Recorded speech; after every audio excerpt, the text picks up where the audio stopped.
Danny Clougherty. I actually got my start. I know there's some lenders here back in 2001.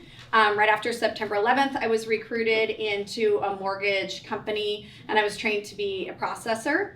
But back in those days, we were doing very unique mortgages. It was not my jam. And a local realtor here in Newport Beach recruited me to become his assistant and then eventually his operations manager. Are you splitting that marketing cost 50-50? So with all of my new agents, I pay for it all. I try and track it. And then once it closes, we split it 50-50 there. I get paid back because listen, if you're a new agent, do you really want to be spending, $1,500 on a video and $500 on this and this and this and this and da da da da da? Don't love to do open houses. Here's why, but I've been a little more successful in the last few years where maybe I don't need to pick up a buyer. Again, I have 3 kids. I'm trying to really live my life from a point that I don't have regrets about not spending time with them. And this last year especially, I give 110% to my job, but then I would miss my kids' freaking soccer game. Like, that's not acceptable. So I really try not to do an open house. That being said, when I have a new listing, of course I have to be there. Usually that first day or 2, but I try and pimp out my team, for lack of a better word, to the client and how great they are that when I'm not, I'll be there in the beginning. Of course I do all the showings and stuff except for, like Danny will say, on certain times. I try and introduce my clients to Danny so that they feel comfortable with him showing them as well. I don't take any split. I have heard that there is teams that if you are working, your team leads open house, that anybody you get is 50-50.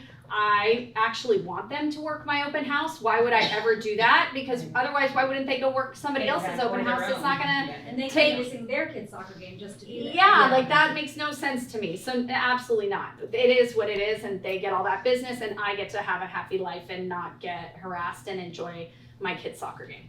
And then truthfully, I mean, everybody has their own thoughts on this. I am not somebody who wants to double end. I don't think that when we're talking about reputation and longevity, again, I'm touching on this very lightly because I know people are on teams that do.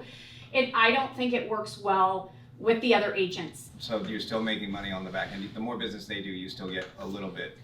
Yeah, I mean, again, I would say if we calculate how much money I make alone this year versus what I'm gonna give, that 10% is definitely probably not gonna cover what I believe my worth is as far as if we're gonna look at hourly. Where a team makes me money is obviously our numbers, and it's gonna do better for them. I mean, my God, we've almost done $70 million and it's the first quarter. When you think about how much time you invest and put into growing the team versus on your own business, how would you say that breaks out percentage-wise? This year, one of my goals was to not give business away and to have my team solely really focus on their own business, unreliant of me. Make sure that I'm, not sacrificing my own business to make sure to be building them up anymore, because now they're successful. They're doing great. They're killing it. They don't really need me to worry about that unless they call. So we use Google, obviously at Compass, Google Mail, and then now there's a drop down. So when you're composing an email, there's literally a drop down and you can do, is it initial seller email, is it initial buyer email? It's literally, and it does this, and all you have to do is so-and-so. And obviously edit like the address and all of that, but we have it very templated, over communicative. And then again, that it just looks perfect. Because sometimes when you're copying and pasting, the font doesn't look great. That drives me crazy. I don't want us to be a team that ever the font isn't perfect, because that's also representation of you and doing your deal as well. And then again, you feel like you can go on a vacation and you're like, oh, well, they're gonna send an amazing email that, we have that's templated. If you had a team member that was taking too much time and you found to be too much of a liability, how much time would you give them before you cut bait? Why are they not being successful? Is it some people just are not built for real estate? So I would say Gary Vee, because I've had to teach myself this is just kind candor. You just have to be direct in saying you're missing the point.